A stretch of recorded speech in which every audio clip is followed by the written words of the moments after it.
So tell me a little bit about why you decided to speak more to the effects of having the importance of having seeing ourselves in imagery. Why is that so important? Well, I learned the hard way. My daughter, my oldest, when she was younger and we're starting this homeschooling journey, she reminded me frequently that she was never seeing anyone who looked like us in any of her schoolwork. And thank goodness that she was a very outgoing, she speaks her mind. I honestly would have never thought of it. Seems so obvious to me now, but I was raising her the way I was raised, and it just never came up. Once it became an issue with her, I really dug in and I was like, okay, I gotta do something different. And we just kind of blew up the spot.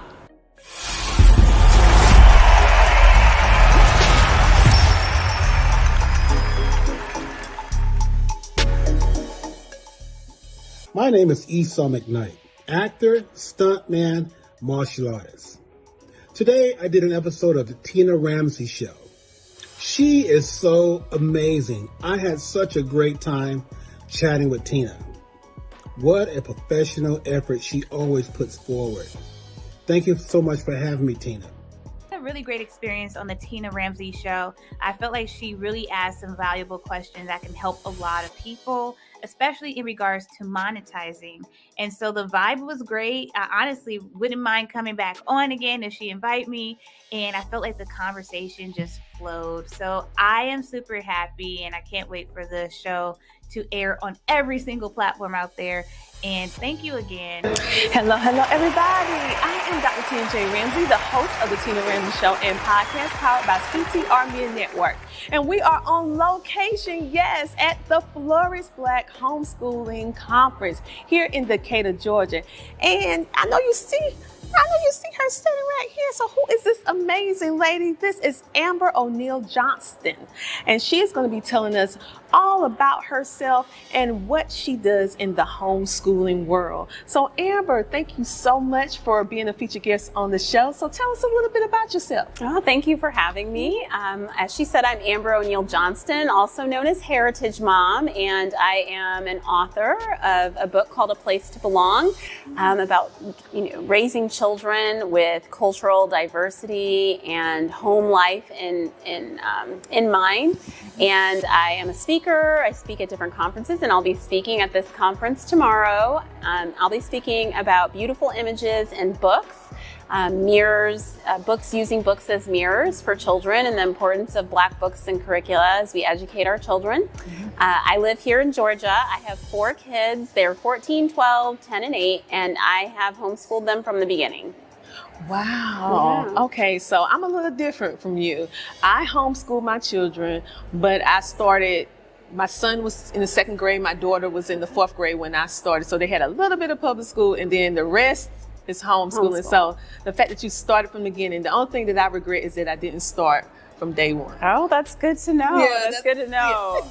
Yeah. Sometimes I've always wondered, I'm like, should they have tried it first? No. And I mean, you have to do that whole deschooling and everything to kind of like reprocess program and all that. So you didn't have to do all that. You started. So tell me a little bit about why you decided to speak more to the effects of having the importance of having seeing ourselves in imagery. Why is that so important?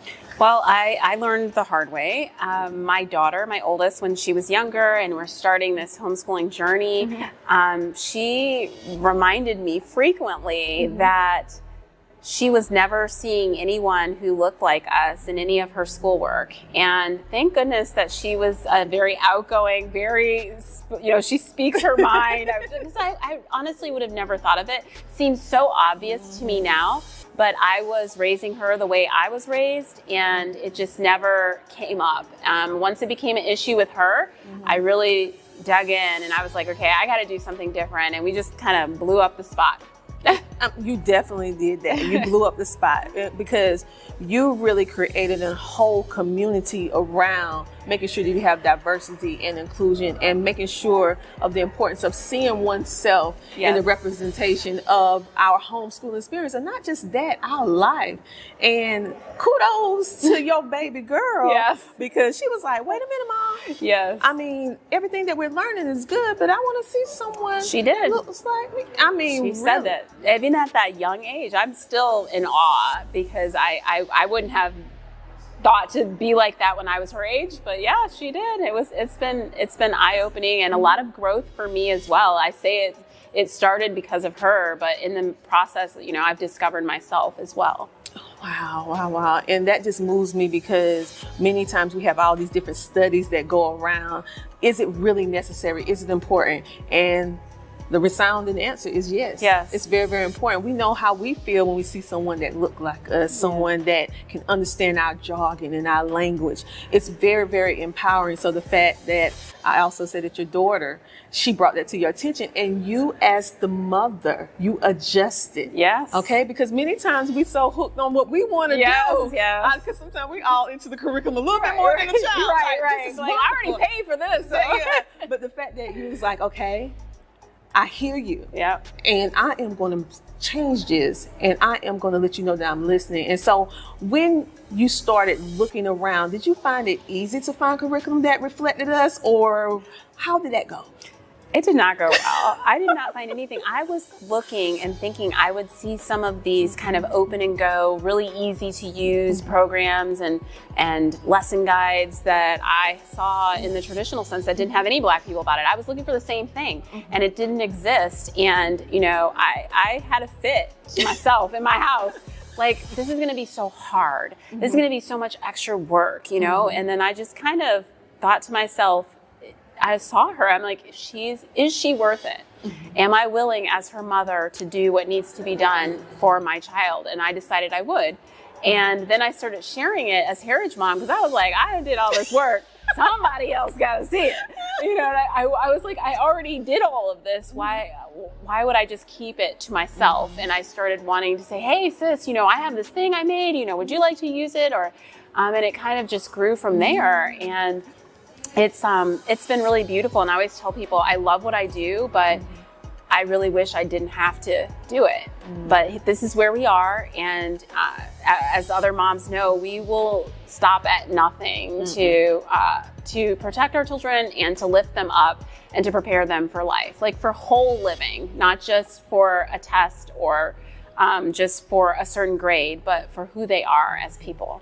I agree with you 100%. And so the fact that it wasn't easy for you. So in this process, your daughter not only saw that you was taking the time, because for me, one of the things I felt, I was like, wait a minute. The curriculum that do reflect us is mostly talking about slavery. Yes. Okay. And I'm like, our life did not start in chains. Yes. All right. We come from a beautiful background that we never hear about. And so you have to dig a little bit to find the rawness, the beauty of our culture. So what actually made you decide to call yourself Heritage Mom? Oh my goodness. That's so funny because I thought the change that occurred in me is that I really started to embrace my heritage and who I am. And that played out in so many different ways. In the music that we started playing in our homes, the art that we hung on the walls, the books that we were using, the places we were going, the places even we were choosing for vacation and field trips. And at the end of it, I thought, what is it that I really want to give my child? It wasn't an A+ in algebra. I mean, that's nice. But what was driving my days was this idea of giving her a very strong sense of rootedness and who she is, and that there were people that came before her and there will be people after her, and there was greatness and there will be greatness, and she is representing greatness. And I think that all just came to me as like heritage. So it became Heritage Mom, and it just kind of stuck. So ultimately you became America's Heritage Mom for all of us, because like you said, you created all this stuff. You like, listen, someone else is going to see this. Yes, that's exactly how it started. I wish I had like a business plan and I was like, oh, I'm going to do this and that. But it was really like, oh my goodness, I just put in all these hours. I've got to show it to somebody, like another mom who will understand how beautiful this is. Yeah. And it grew from there. And then it became more mission-based because I started feeling the more pushback that came against what I was doing, the more determined I was to make it happen. Well, I love what you do, and I'm so glad that this passion was driven not by you, but your amazing daughter, Yes. and how you, like you said, when mothers get together about our children, You cannot stop us. No, you can't. We're gonna figure it out, Yes. all right? And so the fact that you figured it out, and now you're becoming such a great place for our children and helping us, because it's not easy to build curriculum. Yeah. It's not easy to pull all that together. And the fact that you took the time and making it easy for us. So thank you.